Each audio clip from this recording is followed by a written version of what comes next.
Welcome to the Resilient Recruiter Podcast. This is your host, Mark Whitby, and I'm excited to be joined today by Allan Fisher.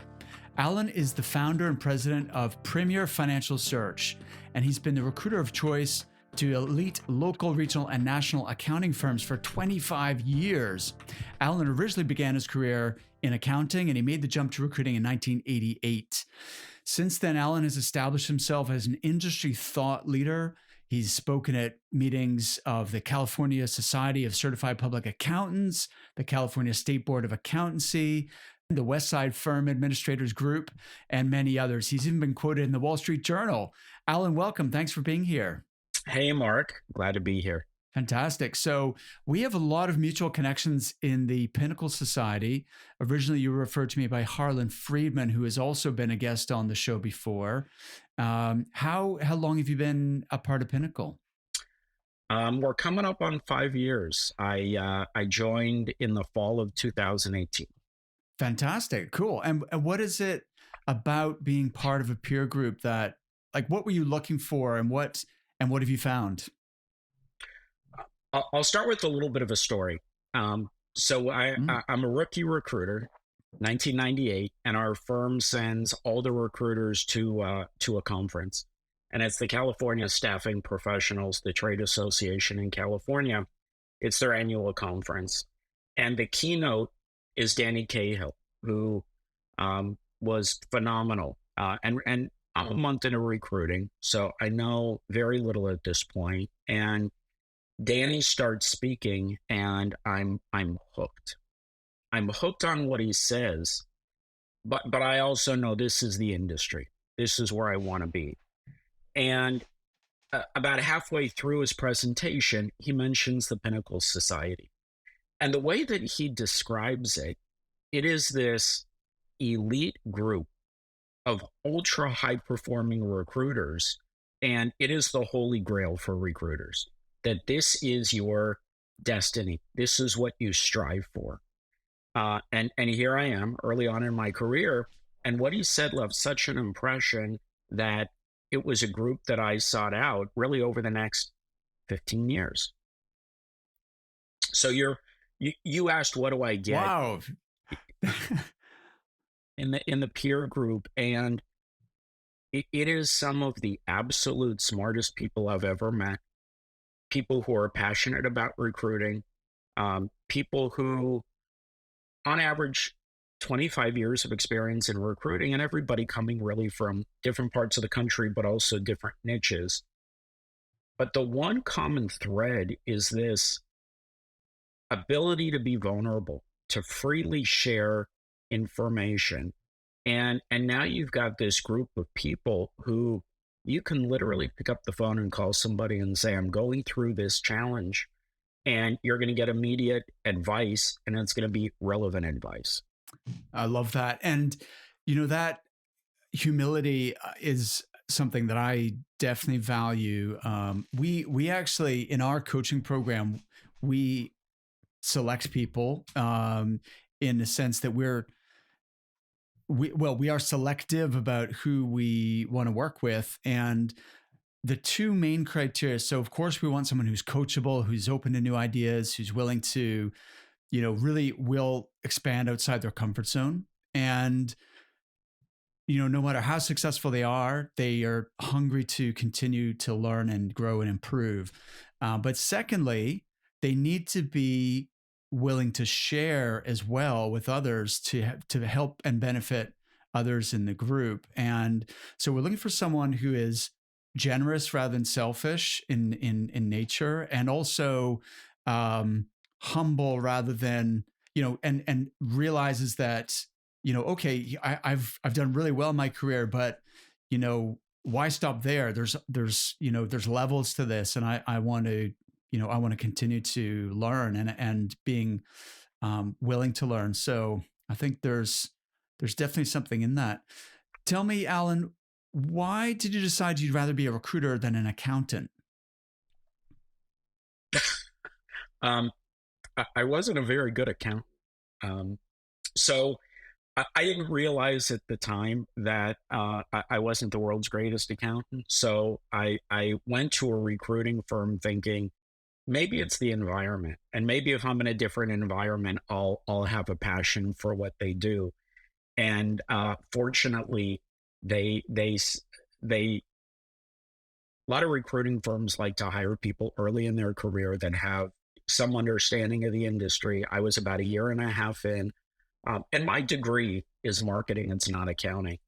And so I think they saw, okay, here's somebody early in his career who understands a little bit about sales and marketing, and they didn't realize it, but they freed me from the world of accounting. So when presented with the opportunity, of course, I knew nothing about recruiting. I just knew it was in accounting.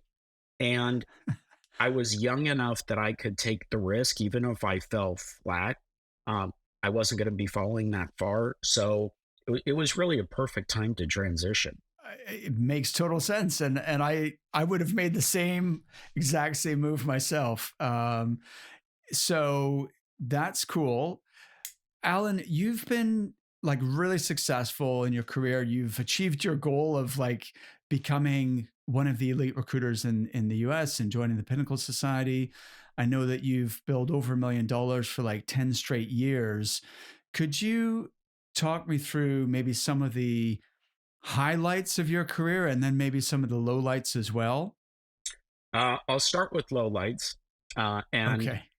having recruited for 25 years, I've been through a couple of recessions, both of which um, they were nasty, and they hit recruiting as well as the rest of the world pretty hard. 2001 was we had 9/11, and there was the dot-com bust, which led to a recession, and then the Great Recession of 2008, 9, and 10. And there's a big psychological component to recruiting. And when you're doing well, it seems as though everything you do turns into something. And then when you put together a little bit of a streak in the other direction, it starts creeping in your head. Will I ever make another placement again? Am I really good at it? And um, the recessions did some of that. Um, and even to an extent, the first 60 days of COVID, it felt eerily similar to the last recession. So certainly some lowlights there. Highlights. So before we dive into that, I wanted to follow up on what you just shared, and thank you for, um, yeah, thanks for bringing this up because I think people do need to hear this, especially now more than ever. A lot of people are worried about, there's a lot of uncertainty about the economy in your country and my country, and yeah, so this is very relevant, I think.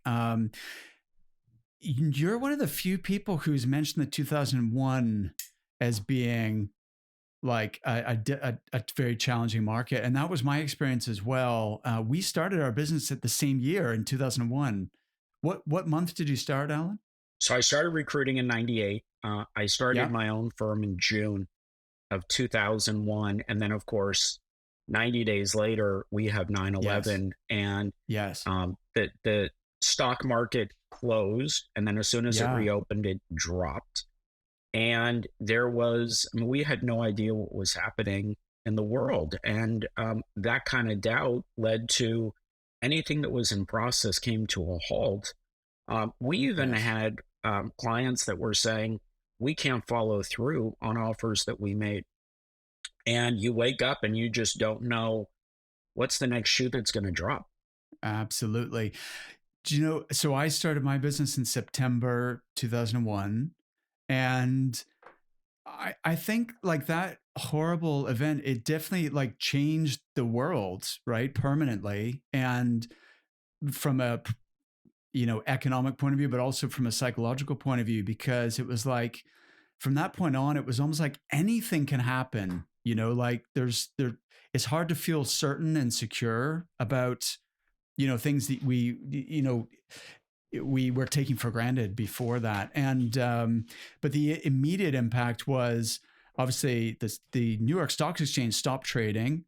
The like all flights were grounded. Air travel, like people didn't want to fly for quite a while after that. And so then the whole, travel industry, and there was such a knock-on effect. And maybe younger recruiters obviously were in school, maybe even hadn't started their careers at that stage. So it's hard to really explain to someone who didn't go through that time what it was like, but it was it was horrible. And then the second time around also, it has left its scars on people, and that's the 2008-2009 recession.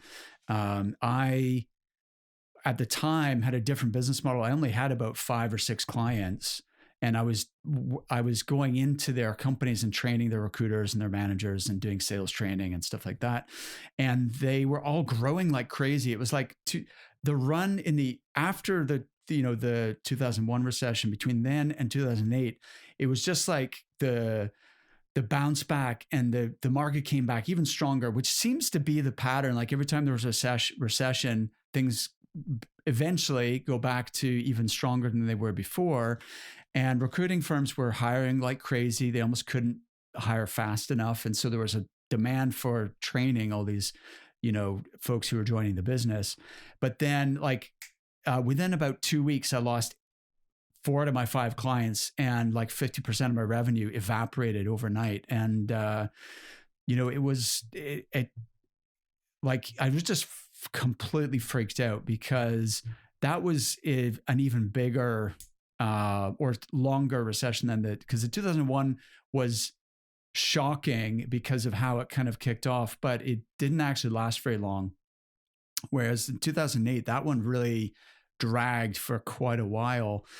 What did you learn during those kind of events that, let me just leave it there. What did you learn from that experience? I learned some of the things you just pointed out, which is coming out of a recession, not only have I seen the market rebound, but it usually rebounds in a dramatic way. So what you described, the period from 2002 to 2008, it was straight up across most industries. I mean, it was just this period of great economic expansion. And the same was really true 2011 to 2020. And then even we had a dip during the first couple of months of COVID. And then, with all the stimulus pumped into the economy, it was straight up since. Of course, now things are easing off a bit. So one lesson learned is, though painful, the period after a recession normally brings prosperity. Unfortunately for a lot, fortunately for some, a recession typically clears out a good portion of competition. So I heard some of the numbers in the 2008-9-10 recession, which was 70% of recruiters left the industry. And I suspect with what's going on now, we're starting to see some of that. And there's going to be some percentage of attrition, people that just leave the industry and don't come back. And then there's a flight to quality. So clients would love to have choice in who they work with. But in a market where it is so impossible to find talent, in some cases, you're working with recruiters that you might not want to work with, unsavory, but you don't have choice. Well, when the market changes, the clients are going to have much more choice of who they work with, and they're going to revert to quality. And that's one of the things that's really served us well in all economies is if we're consistent with what we do, if we never change the quality that we present, we're really trying to make ourselves the firm of choice in any market. So it's not going to make us recession proof, but it will insulate us. Absolutely. Yeah, no, what you're saying is 100%. It's quality, and it's also relationships. Like I think the recruiters who tend to be more transactional, are more vulnerable perhaps than the ones who have deeper connections with their market, with their clients, with their candidates. And that insulates you a little bit and allows you to, to keep your clients and pick up whatever business there is available. But as you said, it's also about, having the fortitude to just to stay with it and understand, like, this too shall pass. It's not fun, but if you're committed to this industry and to this as a career, then you just need to do your best to get through it, because on the other side is, a tremendous opportunity. So it's a bit like the stock market. Like I'm reading this book recently. Have you read this, The Psychology of Money? No, but I'm adding it to my list. Yeah, is one of the best books I've read in a long time, best nonfiction books. And, if you try and time the market, so sell when you think things are going down and buy when you think things are going up, you will not perform as well as if you just keep investing for the long term all the way through, because you miss that initial surge from the bottom to when things start taking off again. And in each cycle, if you miss that portion of the bull market across over a few decades, it sets you back like hundreds of thousands in your pension at the end. So if you can just like think of this as dollar cost averaging, where like the people who lose are the ones who sell at the bottom of the market, right? Who get freaked out and they don't want to own stocks. So in I don't know if this analogy really works, Alan, but in recruiting terms, you only really lose out if you quit, you give up, you say, this is too hard. I'm going to find a different job. But if you can stay the course, then, you're going to have that longevity in your career. And you're also going to be the one that benefits because you're positioned to take advantage of the upswing. You've kept in touch with your clients and candidates. You've been of service to your ecosystem, your community. You've stayed very close to things. And when things take off, then they turn to you. It's a good analogy. I really like it. And a good example of how we implemented that is we never stopped doing business development. And I think there, there could have been an argument made that when things were going up pre-COVID, it was easy to get new clients. We didn't have to do much, whether it was referral or companies reaching out to us. They needed us. We didn't stop doing business development. And soon after the stimulus came into the market, so this is second quarter of 2020, again, business was there. We actually ramped up our business development because we saw that as an opportunity to potentially bring in more attractive clients and give some of the people on our team better opportunities. And regardless of the market, we're still working both sides. We're still selectively trying to bring on new clients. We're still consistently recruiting. We're still consistently asking for referrals. And I think that's your dollar cost averaging, which is regardless of the market, continue to do the basics and realize good things are going to come. Absolutely, Alan. I feel like this is a theme that my clients are tired of me repeating, but it's like you've got two wheels on a bicycle. You've got your business development wheel and you've got your recruiting wheel, and you need to have both turning at the same time to really get traction and to be able to go fast, because otherwise you're riding a unicycle, and that's fine if you're going downhill or on flat, but if you're trying to climb uphill on a unicycle, that's pretty tough. So no matter how busy you are or think you are with existing orders, if you have to keep doing business development. As you say, maybe it's a question of top grading your clients. That's a term I've heard from Jeremy Sizemore, who's coming back on the show for a second appearance. I know you know Jeremy. He talks about top grading clients. Like, why be satisfied with the clients you've got? Why not constantly try to upgrade and get even better clients, and then you can let go of some of the ones who maybe aren't partnering with you in the way that you'd like, or don't see as much value in what you offer, and kind of want to scrimp and save on the fee, or whatever the case is. So are there any other things that you teach your team, or you focus on with your team, to get through, those more challenging periods? So never stop doing business development, I guess, is one of them. But what else are you doing with your team members to make sure, I guess, on a psychological level and also on a practical level, that they have the tools to be able to do as best as possible? So the changes in the economy haven't hit us yet. Yeah. And I say yet because, certainly it's still possible, but the industry that we focus in, which is public accounting, tends to be a lagging indicator. So right now, in January of 23, firms are dealing with what happened in 22. And 22 is still a very good year. So if it hits our industry, good chance it won't be until fourth quarter or even early next year.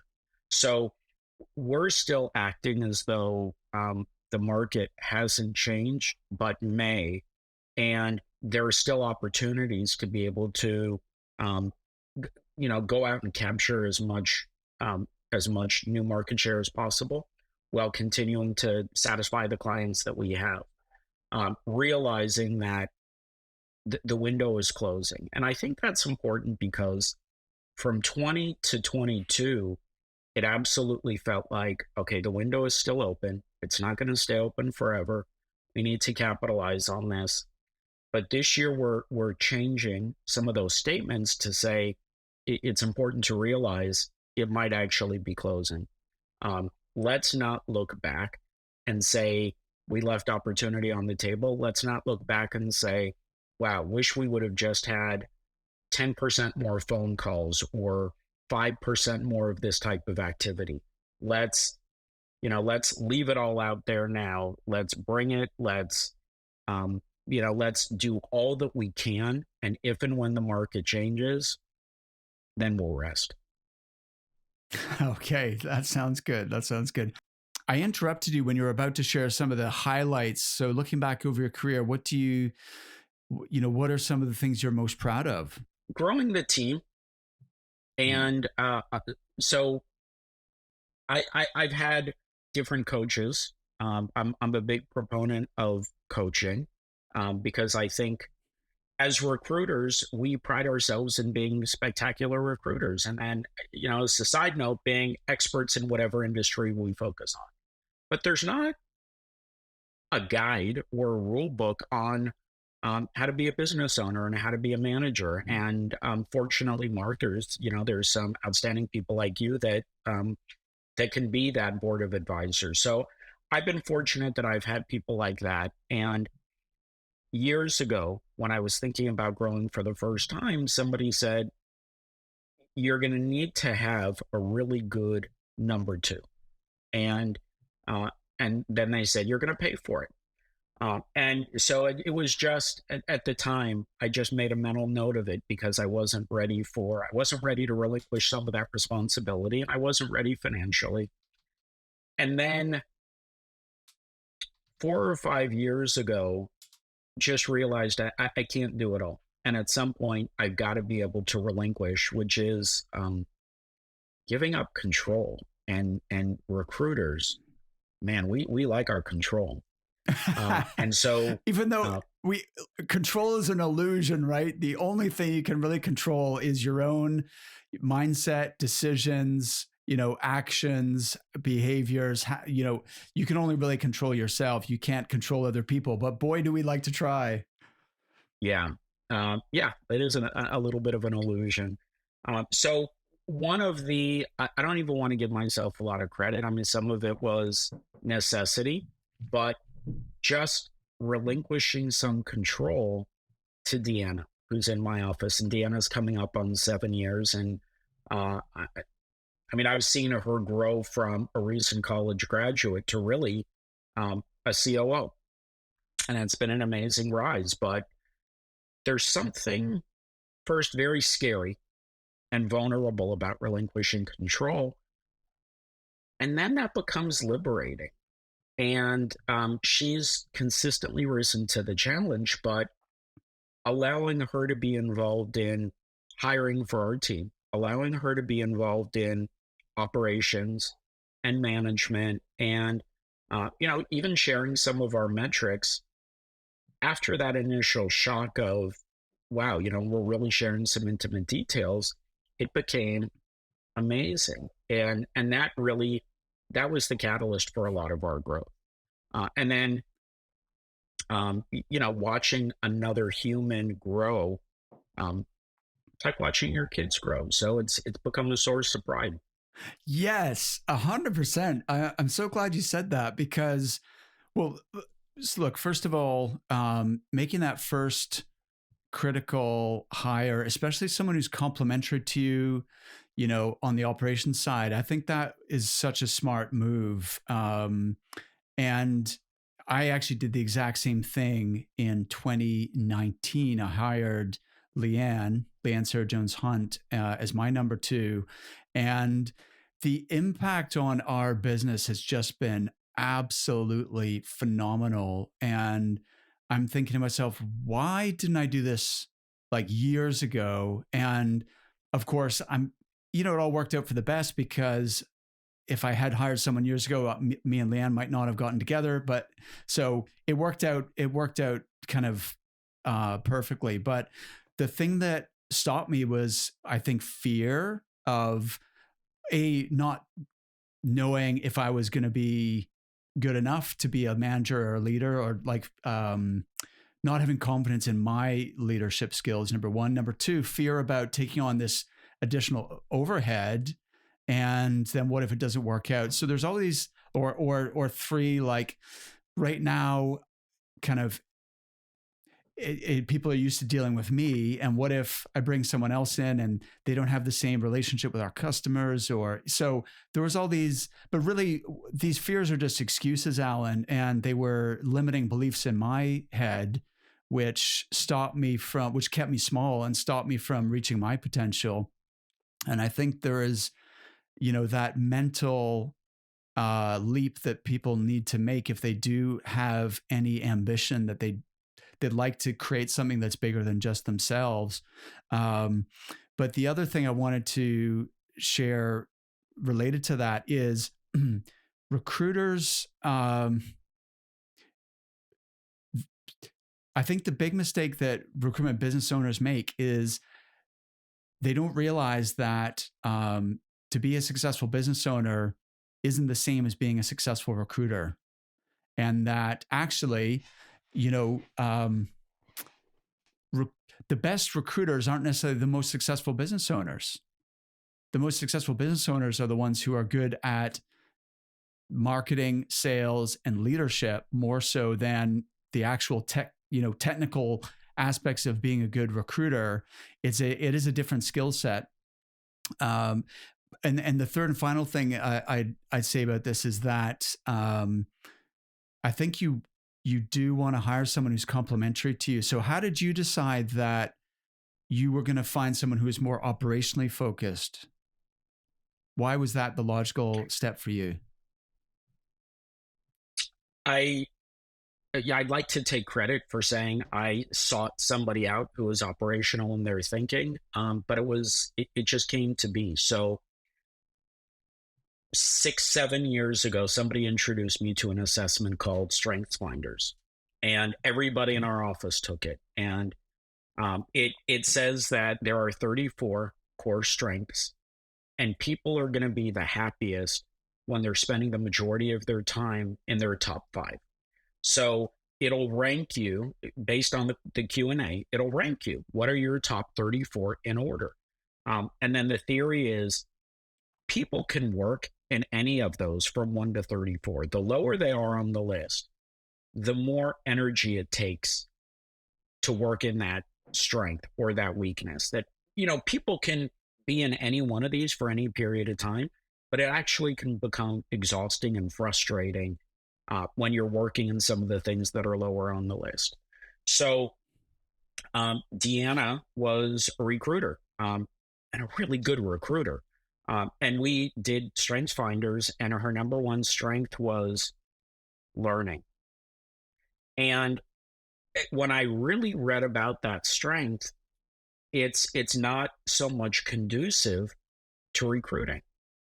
It's conducive to a lot of other things because it says that you thrive on learning and mastering new concepts. But it's in recruiting, I think there are a lot of other skills which are great. And the assessment led us both to believe that she could really summon those up, but it would just take a little bit more energy. So realizing she's fantastic in general, might there be a different role? And so she pivoted to our office manager, and it was amazing. Because as an office manager, it was project management, it was overseeing tasks, and then it was using her abilities as a learner to teach other people. And an interesting thing happened. The more she was working in her just natural strengths, the happier she was. And so she stayed in that role as office manager. And then as we grew and as there was more responsibility, it was a promotion to manager of administration, director of administration, and her title now is director of operations and recruiting, because just because something is a core strength at one period in time, it can change. And over 5 years, as we've grown and as she's continued to mature, she's exhibited a lot of strengths that would make her great in working with candidates and clients. And so that was to change about a year ago. And she now is not only our COO, but she's also directly working with candidates and clients. And I mean, I think she's happier than she's ever been. And it's allowed us to grow because she can impart so much of that wisdom just effortlessly to our team. I love that story. So shout out to Deanna. It's Deanna, right? Deanna Gutierrez, yeah. All right. That's an awesome story. I love that. I'm going to check out Strengths Finders. That's one I'm not familiar with, but that sounds like a really valuable exercise. And you're totally right. Like, we all have different strengths, and the more we can play to those strengths, and the more you can, leverage people's strengths and get them into a role in your organization to which they're best suited, that's only going to make them happier and make your company perform better. It reminded me of, are you familiar with EOS, Entrepreneurial Operating System? It's no. It's a methodology for scaling entrepreneurial type businesses. But in any case, the authors wrote a book, and it was about this idea that you actually need two types of leaders to grow a business. One is a visionary and one is an integrator.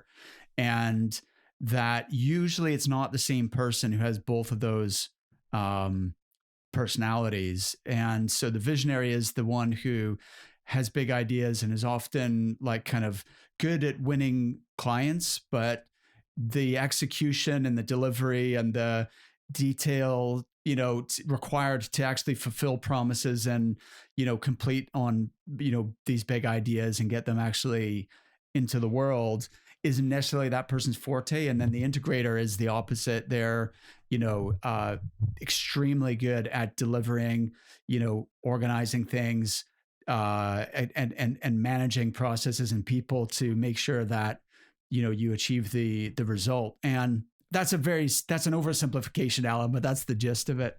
And it's funny because Leanne and I read this book, and of course, everyone, as you said, like, everyone has aspects of everything, right? It's not black or white. You had 43 strengths, was it? 40 or 34?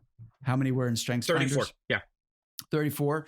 So 34. It's a scale. So it's not like you're absolutely one or the other, but Leanne and I both took this test to see like which of these personalities and it was very, very clear. Like, she is definitely the integrator and I'm definitely the visionary.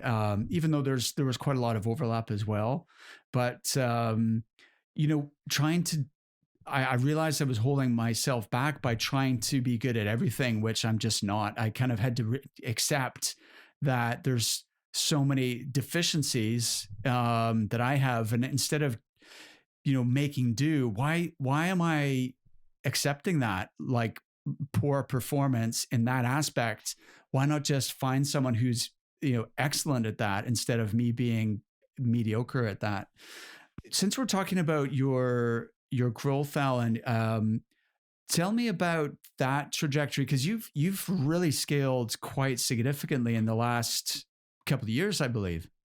Yeah, we've gone from 4 to 15, and Wow. a couple of years ago, when we realized that location really wasn't a factor for our clients, then I realized maybe it shouldn't be a factor for us. And the old model is you hire the best available person within your geographic area. Um, but now there was an opportunity for me to go out and hire somebody who had experience, who was doing exactly what we did, and I really didn't care where they lived. So I did some recruiting. I created my own target list of competitors and looked for people that had been doing this for 3, 4, 5 years, and did a national search. And that led me to hire one of our and she's amazing. She's a rock star, Kayla, who at the time lived in Milwaukee, and um, she onboarded. And I think it was 5 months before I actually met her in person. And by then she was already showing this amazing potential. We now have employees in 4 states. And even though we have an office that's big enough to hold the majority of our team, on any given day, there's 2 of us in the office. And we've done some pretty cool things just to make sure that we're keeping culture going. And it's fabulous. So we have our December is a very busy month for us. So we've pushed our holiday party into February, and we're all of our remote employees are flying out. And so there'll be 14, 15 of us together. And some of us have never met a couple of the other people on the team. Deanna, even though she interacts with everybody on a daily basis, there are people she hasn't met. We have 2 other employees now in Wisconsin. Very few people have met them yet. They would say they feel like they become very good friends just because whether it's Slack or Zoom or working together on a split placement, everybody feels a level of comfort and respect for each other.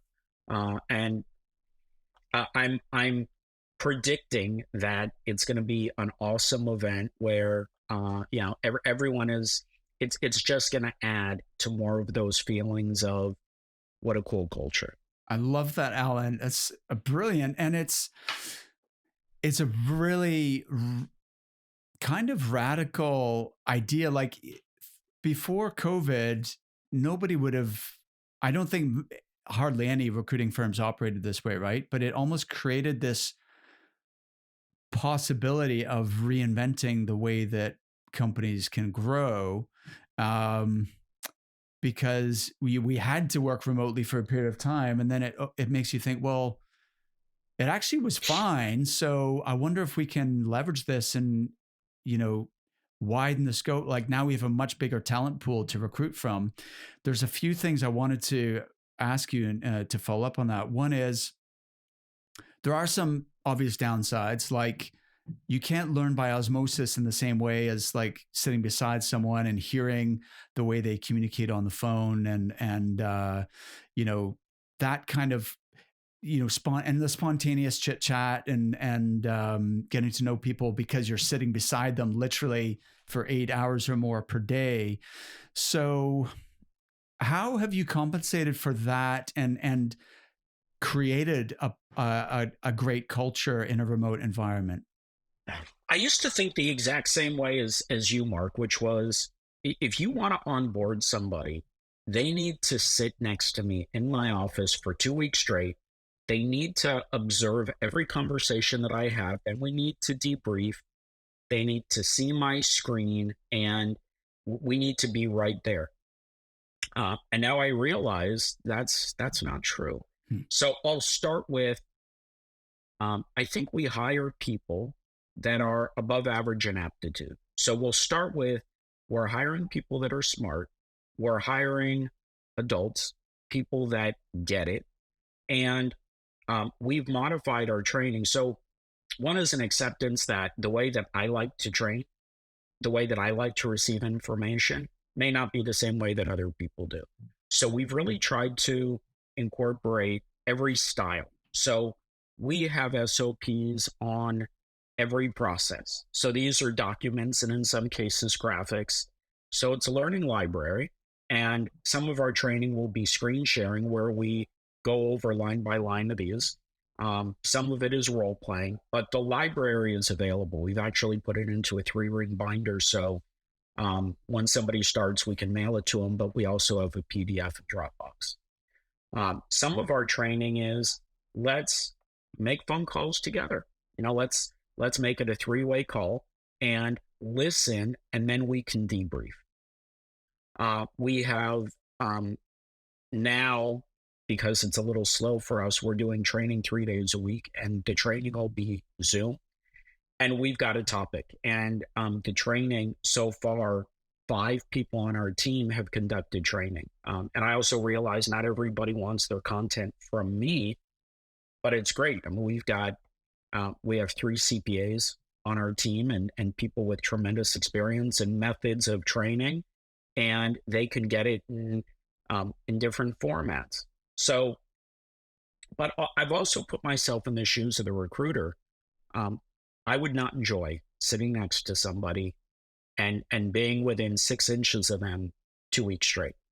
And so the idea of training has to be 8 consecutive hours. That doesn't work for most people. So now we break it down into more bite-sized pieces where it'll be 3 90-minute sessions a day. And we realize that it's a lot to take in. And we would say you're going to train for 2 weeks. And now we realize that the learning curve is amazing. And usually after a week, people are ready to start. And then our training is let's problem solve.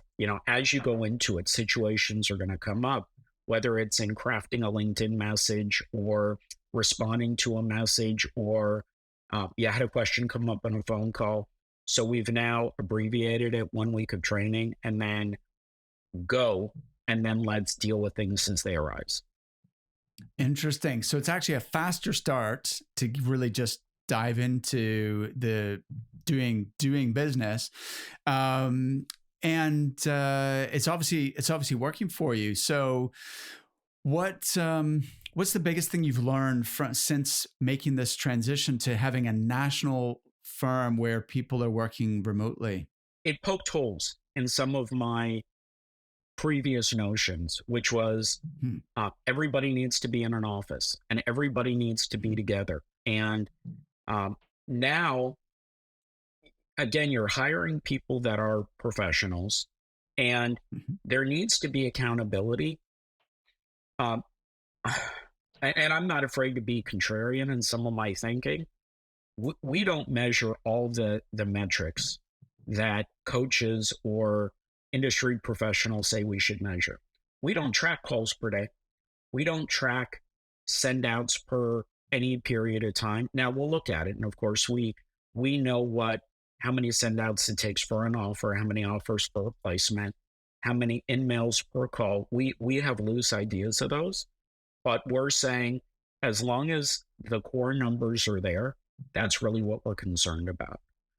And it's almost anti-micromanaging, and it's been really successful. Let's focus on the important metrics, and as long as those are there, that's what counts. Hey, Allan, can I just ask a question? When you said we don't track, certain things like number of submissions or whatever, is it you don't record, there's no way to look at that data if you wanted to, or it's that you're not targeting people on those metrics? Because to me, it's two different We're things. not targeting I'm a people. big believer. Yeah. Because I think you should actually measure everything, but it's just you don't focus on or target people on everything. You agree on and select the most important metrics that matter. But the other data is there and it's available if you need to kind of go back and look at it to figure out and help someone figure out why, their performance isn't quite where it needs to be, or even how they can level up, and you can do some more deep, number crunching. Yeah, great clarification. Yes, operationally we track, and so we have the ability to see exactly what the numbers are. But until somebody is getting to a place where the production isn't there, we don't sit down with them and say, these are the numbers that we're saying, this is where we need to be. But we internally will track everything. So, we really have a good idea of how many X it takes to get to Y, whatever X and Y are. Exactly. Right. Because if you have that data, you know what the ratios are, right? And then, that's so valuable to understand as a business, and also per individual, like what people's ratios are, and then how can we help them to improve in order to be more efficient and get better results with less effort. To me, like I am totally against micromanaging people. As you say, on the other hand, I think giving people access to real data and helping them to manage themselves by knowing their numbers and understanding, like, the goal is not that you need to make 100 calls for the sake of it. The goal is that you achieve your own personal income goal, for example, and ideally with less effort rather than more effort. And the ratios are the key to unlocking that efficiency. So, Allan, the other thing that I wanted to ask you about is, there's so many things. We might need to say, like, let's do a part 2. But you mentioned you had done an actual search for your own business. Could you break that down a little bit further? Because I think this is so important for anyone who wants to grow a firm rather than just have their own little practice. People tell me, oh, it's so hard to find good recruiters, and I can't find anyone good enough, and so on and so forth. But very often it's because they're deprioritizing their own internal recruiting needs, and they're so busy working on orders from clients that they're just really not giving it the proper focus. And if they treated their own internal hire with the same importance and priority as they would deliver to a customer, they could, of course, get the result that they wanted, right? So could you describe how you went about that? Just like you said, I decided that I was going to approach it the same way I would approach a retained search from a client. I know that the client's ready to hire. They've given me a deposit, and they're working with me exclusively, and assuming I can find somebody that fits, I'm going to get the remainder of the fee. So that was the approach. And did a little bit of market research to figure out who are the other companies nationally that do this. And I didn't go after boutiques, because I may have to find 100 boutique companies to find 100 recruiters. So I went more after medium and large firms where there could be 5 or 6 people that do this job. And I said, I'm going to start with 100.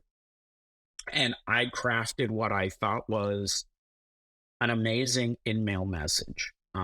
Actually better than in-mail messages I send when I'm recruiting for my clients. And it was talking about the reasons why I think what we do are different. And some of it is, I believe that we pay on the high side, if not above market commissions. We give our recruiters access to the greatest tools. We invest heavily in all the tools that our recruiters have. We don't micromanage.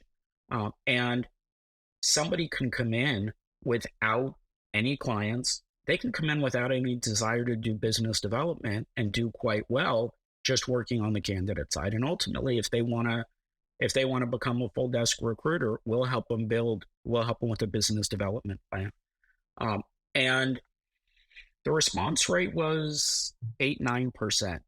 So not spectacular, but what it did was it led to 7, 8, 9 phone calls.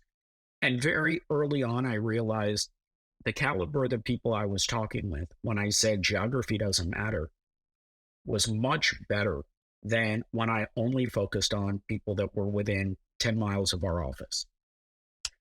So that was amazing.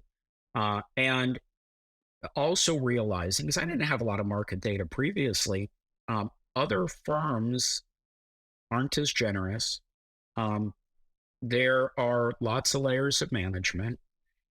It's hyper competitive in some of these companies. Like there is infighting of, well, I spoke with this candidate 6 months ago. Well, I sent them an email 9 months ago. Whose candidate is it? And we just don't have those issues. So when you start realizing what the world is like outside of your bubble, you realize you've got something pretty special to offer. And it was a leap, not only for us, but I'm sure it was a leap for Kayla, our first remote hire, because we're a company 2,000 miles away that she's probably never heard of. She's worked at a national firm for 5 years. You're going to really take this leap. And it was a series of phone calls and conversations with myself, with Deanna, with other people on the team. And then an amazing thing happened, because once you do it the first time, you realize it's easier. You figure out the ways that in a remote world you're going to hire and onboard and train and mentor, and then it all becomes easier. And then, of course, Kayla has become a critical part of our hiring team. And Kayla's lived the experience of working remotely. And when people talk with a couple of us on the team, they realize that what we're doing really is different, and we've created this amazing culture. And I think we've really created a place. It's a destination. We went from hiring, the best of what we could find, to now we're very, very discerning on who we're going to add to our team, and very protective of the culture we've created, making sure that anybody we bring in adds to it. Absolutely. That's amazing. Thank you for breaking that down. And it's smart. I really like what you're doing, Allan. I think also what was smart was targeting bigger companies, because of course they have more, recruitment consultants that you can speak to, but also they do tend to be more bureaucratic, more micromanaging, less adult environments, as you described it, where you have to get permission to go to the bathroom, sort of thing. And they also tend not to pay as well as the smaller boutiques. So but they do have really good training, and they kind of are a good starting point for a lot of people, or a good foundation on the basics of the business. And so you're getting someone who knows that they like recruiting. They want to stay. They want this as a career. They've lasted long enough in some of these environments are pretty high churn, right? And, they might hire 5 people to keep one. So you're talking to someone who's lasted in that kind of environment, but maybe they're ready for their next step, and they want more autonomy and the opportunity to earn more, but also maybe just to work in your culture sounds a lot more appealing to, some of these national or even international firms. So I think that's a good hunting ground. Allan, in your own, are you still running a desk as well as being an owner? Because that's that's a difficult thing to balance. Yeah. So first and foremost, I'm a recruiter. That is my passion, and I'm day to day. I'm involved in everything: business development, recruiting candidates, matching, the entire process, and still try to be as actively involved in training and coaching and working with everybody on our team. But being an owner, being a manager, being a recruiter, by far, being a recruiter is where my passion is. And day to day, I define myself first and foremost as a recruiter.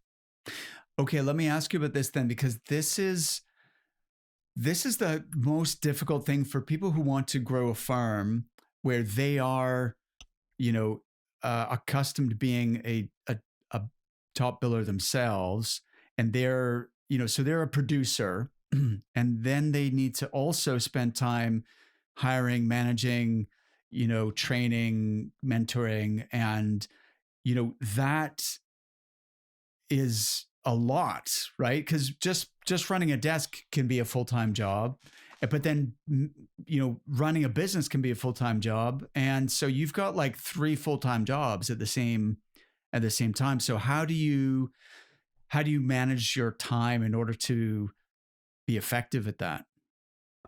It's a good point, because how can you be excellent at all 3 at the same time while still being all the other things you are, a husband and a father? And so I'm constantly looking at process. What are the things that we can push down to a lower level? What are the things that we can automate? What are the things that we can scale, duplicate, so that some of the things that are time consuming but are not the greatest use of my time, let's create it, let's duplicate it, and then let's spend any other time just perfecting it. And really going back to that liberating feeling of relinquishing to Deanna, I've now gotten a much greater comfort in relinquishing other things. So I think that what I really enjoy is being on the phone. The educating and advocating for my candidates and my clients, the subtleties of persuasion. There are other parts of the job that I'm really good at, but they're not a good use of my time. So our ops and admin team is really good at using what you said earlier, taking perhaps my vision or my idea and then implementing it. And that's the beauty of having a team and surrounding yourself with people that are complementary. Is there are things like putting together a candidate write-up. Okay, maybe I can dictate that and have somebody else actually do the writing, or sending a confirmation about the send out. Okay, our admin team does it. And when we look at it, we're not going to reinvent the wheel, but what are the things we can do to just bring this item closer to perfection? So, constantly trying to focus on the things that I think are highest and best value, best use of my time. But it's not a 40-hour-a-week job, but I love it. And when the old saying, when you're doing something you love, it doesn't so much feel like work. I don't feel like it's too many hours, and it's part of creating something. Absolutely. Well said. Well said. And Allan, the next time we get together, I'd love to pick your brains about process and automation, because that's something that I'm excited about myself. And I'm looking forward to seeing you in April. I'm coming to San Diego to meet the folks at Pinnacle, and I look forward to actually having our next conversation in person. And you brought up the next time we get together, and you beat me to it. I was gonna thank you in advance. Mark, you're going to give generously of your time, and you're going to be our keynote speaker for our Pinnacle conference in April. And just a great example of some of the unbelievable content and education that Pinnacle brings to its members is, for the 75 or 80 members that are going to show up in San Diego, it's an opportunity to hear from you and hear you share some of the stories of the 150 recruiters you've interviewed. And it's priceless.